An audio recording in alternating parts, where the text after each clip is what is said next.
Hey all, welcome back to the Real Life Pharmacology podcast. I'm your host, pharmacist Eric Christensen, and I thank you so much for listening today.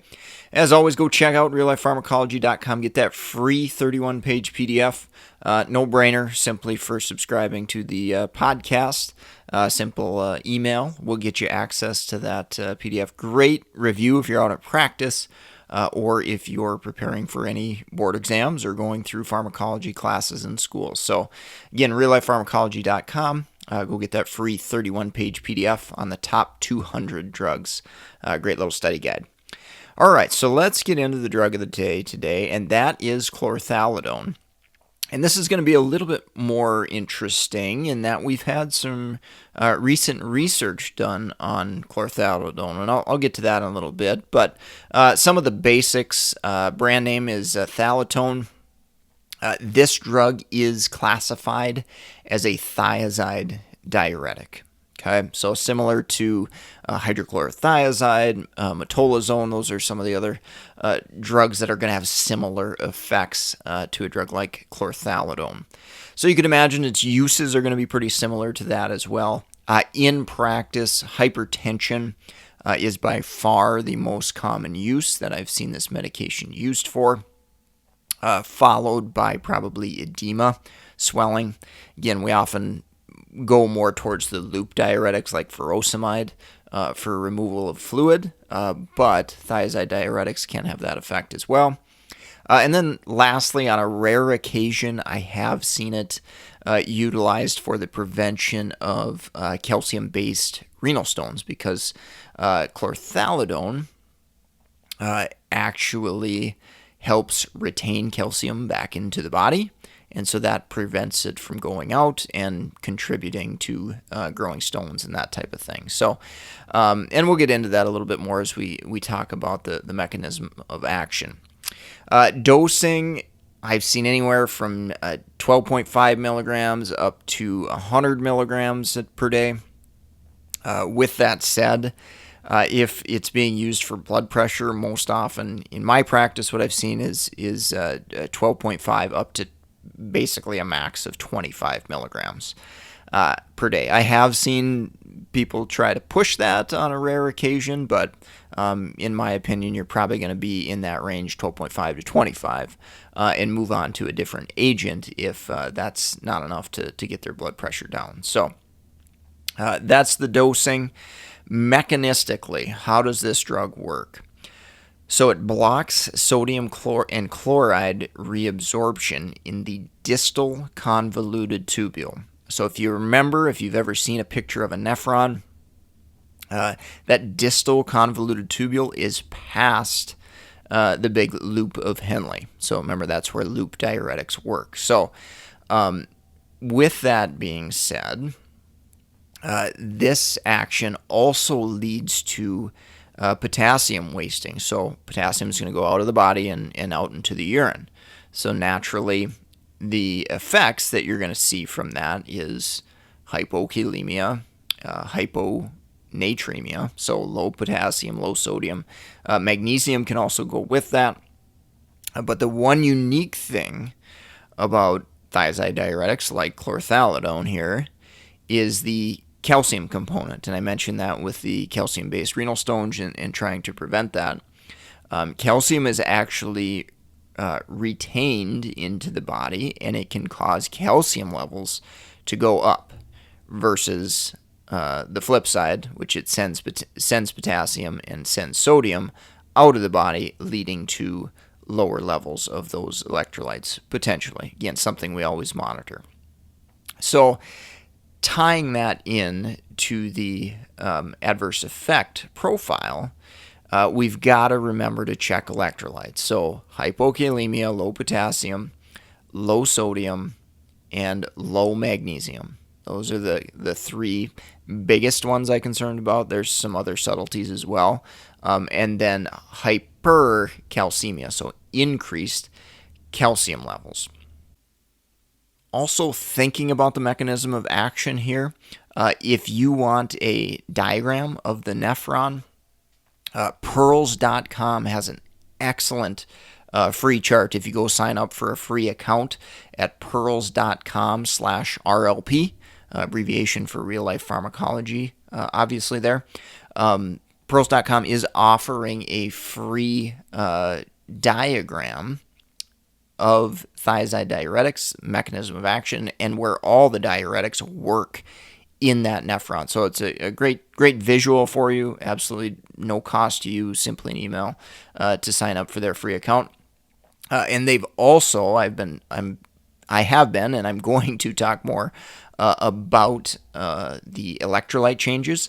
They've also got a great chart on the electrolyte changes in the blood and in the excretion that gives you a quick synopsis of what each type of diuretic does. So again, both of those tables absolutely for free. Pearls.com/RLP. Once you sign up, you can access both of those, that chart and that diagram. So definitely a no-brainer. Go take advantage of that. They do a nice job at Pearls.com. Other adverse effects, frequency of urination. So taking that drug in the morning is most common.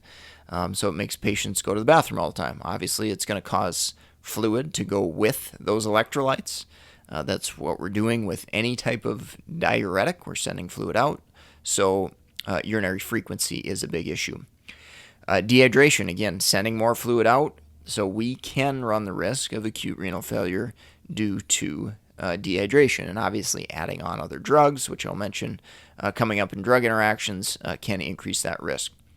Elevations in uric acid, so patients with gout or taking allopurinol maybe, those elevations in uric acid could potentially lead to an increased risk for gout flares. Skin reactions, I would say they're very rare. It should be noted that chlorthalidone does have a sulfa component, and also blood glucose can potentially be affected. Now, in my opinion, it's generally not clinically significant, but it could certainly be paid attention to, particularly in our diabetic patients if blood sugars we're having a hard time managing those. All right, so let's talk quickly about cardiovascular events. Okay, so chlorthalidone has been purported to be recommended over hydrochlorothiazide by some clinicians due to a study back in 2011, I believe, by a gentleman, I believe it was a gentleman named Dorsch. So that study in 2011 showed reduced cardiovascular events with chlorthalidone compared to other thiazide diuretics.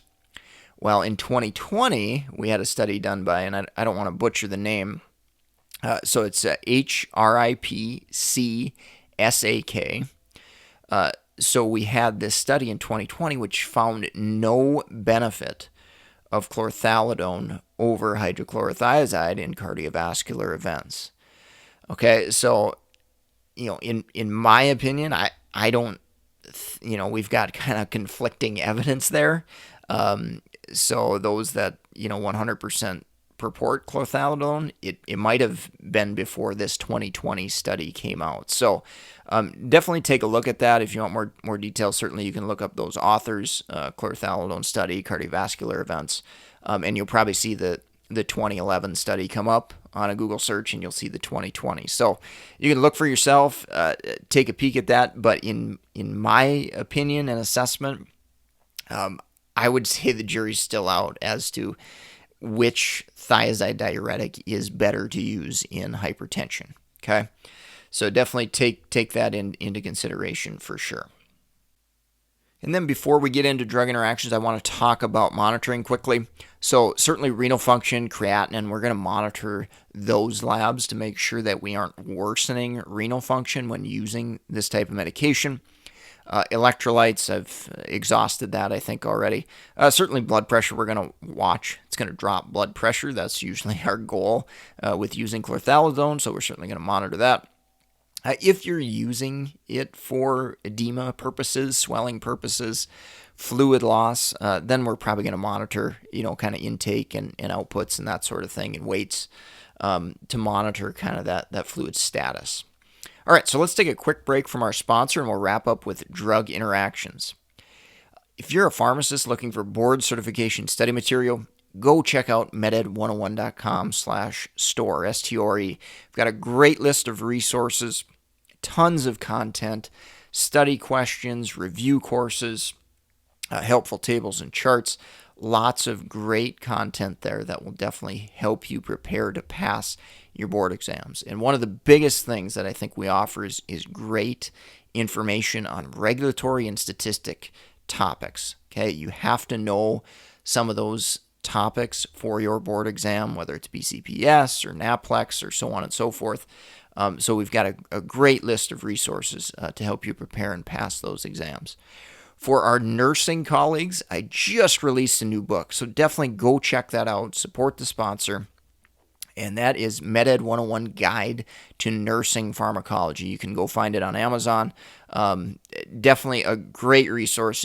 I've kept it very inexpensive on purpose. I want people to have it. You're going to benefit from it. And we've got some bonus review questions as well as all the study information in that book as well. So go check that out. Plenty of other books as well, meded101.com/store, S-T-O-R-E, if you're another healthcare professional. Drug interactions, drug-food interactions, case studies, clinical pearls, polypharmacy, lots of different books and resources to go check out and obviously help support the sponsor, meded101.com. All right, let's wrap up with drug interactions. So when I think about thiazide diuretics, I always think about their effects and what's going to happen there. So uric acid. So we're going to oppose any beneficial effects from a drug like allopurinol that reduces uric acid because chlorthalidone raises uric acid. Calcium supplementation. So that can be an additive effect. And I actually had a case in a long-term care facility where a resident had their own supply of Tums that they were taking for heartburn, which is calcium carbonate, and they actually ended up with hypercalcemia, and the chlorthalidone certainly didn't help with that. So we can kind of have that additive hypercalcemia risk if we're adding on calcium supplements, as well as potentially vitamin D can raise calcium levels in the blood as well. Adding on other diuretics, specifically talking about loops, I've seen profound drops in potassium levels when we use loops and thiazides together.